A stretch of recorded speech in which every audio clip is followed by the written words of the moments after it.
one here. E4 by Gukesh, and Wesley, known for his super solid chess, will most likely respond back with E5. He takes a sip of his tea and responds back E5. Gukesh is not in his best form in this tournament. He has had 4 draws and 2 losses. Meanwhile, Wesley is on 50% score. Bishop b5 played.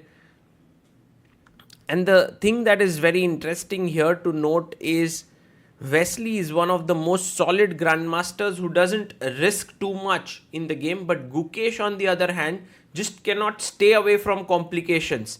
This is what makes this battle so exciting. Bishop c5 played. We have the anti-Berlin and this bishop a4 move. Very interesting move played by Gukesh, which has made Wesley think for a bit. He castles after 3 minutes of thought, and all that Gukesh wants is a fresh position h3. And believe it or not, guys, after move 6 we are in virgin territory. It has not been played ever before, this position. d5 played here by Wesley. So, and Gukesh blitzing out his moves. He is well prepared. E takes d5.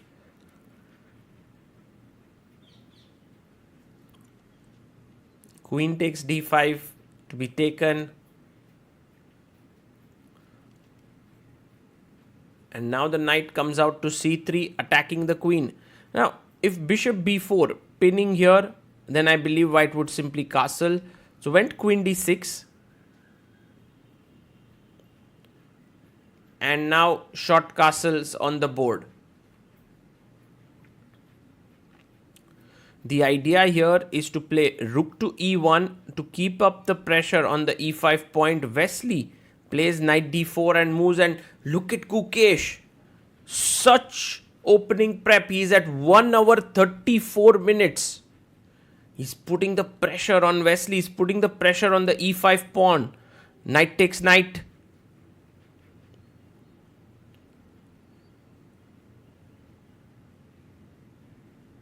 Queen takes f3.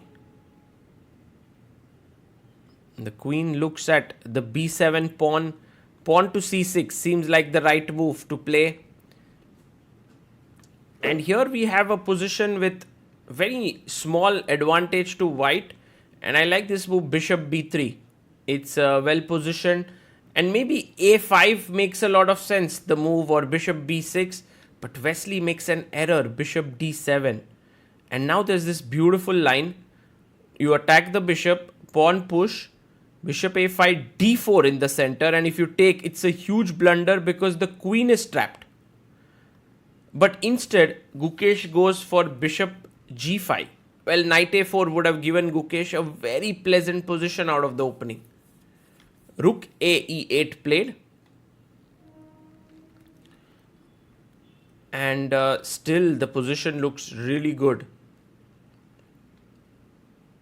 Rook a d1, and you can feel it in the air that the d4 break is somewhere hanging around. He goes bishop c8, puts his bishop back. Wesley. And of course, taking here makes no sense. I think black, it would just help black to bolster his structure. The bishop would very likely belong on this diagonal. Knight e2 played with the idea of d4. Wow. Things are getting very exciting. h6 played, questioning the bishop. If you take the knight, I take here, and black is completely fine. So bishop h4 by Gukesh. A good move.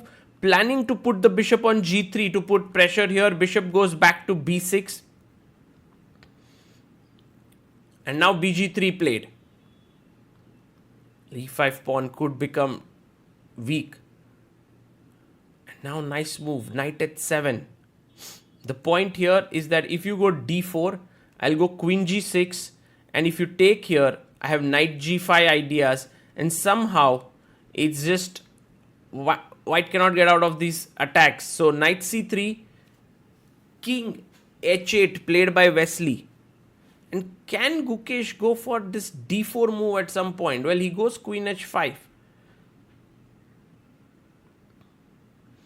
I was actually thinking that something like d4, bishop d4, but then knight again back to e2. It might not be so easy for Gukesh to keep switching with his knight. f5 played by Wesley, a good move here. And finally Gukesh like, I need to go d4 because Wesley was coming at him with the move f4. Knight f6 played. You could have also taken bishop d4 when I think knight e2 was Gukesh's idea, but knight f6 played. The queen is attacked. He goes queen g6. And now very important move. f4 is what Wesley wants to play here, I believe. He finds it. f4 on the board. You can't play d e5. That's a losing move because of f g3, gf2 attacked. So bishop h4 played.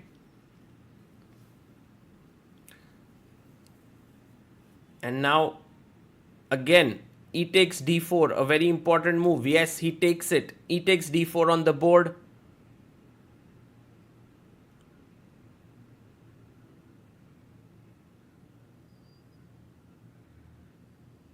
And Gukesh, with just 4 seconds on the clock, plays bishop f6 on move 23. You could see Gukesh's expression. He was so worried there that he had picked up the wrong piece, but turns out it was the right one. Queen f6, and now very important to go rook e8 in order to equalize. Yes, rook e8 found by Gukesh. Black must go bishop c5 to defend because threat is to take and take here. You can't take the queen because of rook f8, bishop g8, and white wins here with bishop f7. So bishop c5, queen takes f6 played, g takes f6, and now rook f8, bishop f8, and just knight e2 with the idea of attacking these two pawns.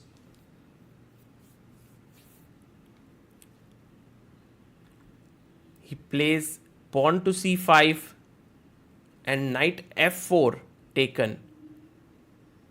Bishop f5, maybe black has some chances to press with the queenside majority and the bishop pair. But Wesley goes bishop d6, and this allows Gukesh to play bishop e6 immediately to force a draw, I believe.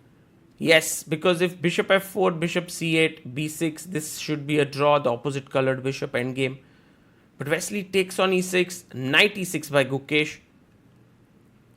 Players are on move 31, king g8. He's trying to bring his king into the game, but careful, there's a check here. This can get sharp. g4 by Gukesh. And first b6. Yes, good move. So that knight d8 doesn't come with a check to lose the pawn there. King g2. And now king f7 check.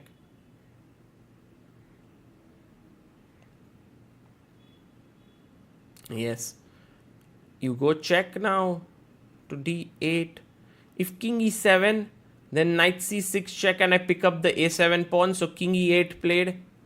And now you shouldn't go to c6 because that would just trap the knight after a6. But the right move is knight e6 back. King f7 forced because threat was knight g7, knight f5. And now both players repeating the moves. There's no way to change anything here. If any side does it, they would land up in a lost position. So repeating is the only option. Wesley so calls the arbiter and says, I'm going to king f7 and claiming a threefold repetition here. And it is a draw. What a game here between Gukesh and Wesley. Enjoyable because it felt like Gukesh's preparation hit the nail on the head, and he got a great position, but then he somehow he missed the chance with knight a4, a right d4 break, and so on, and that gave Wesley his chances in the end. Gukesh was under big pressure. He came down to 4 seconds on that move, and then finally he made a move, and it was the right one, and he managed to survive there.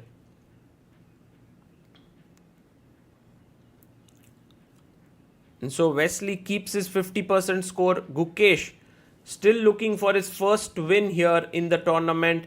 Hasn't been so great for him, But with every game that he plays, I've been quite impressed with how he has been speaking with his opponents, trying to analyze, trying to get their thoughts in.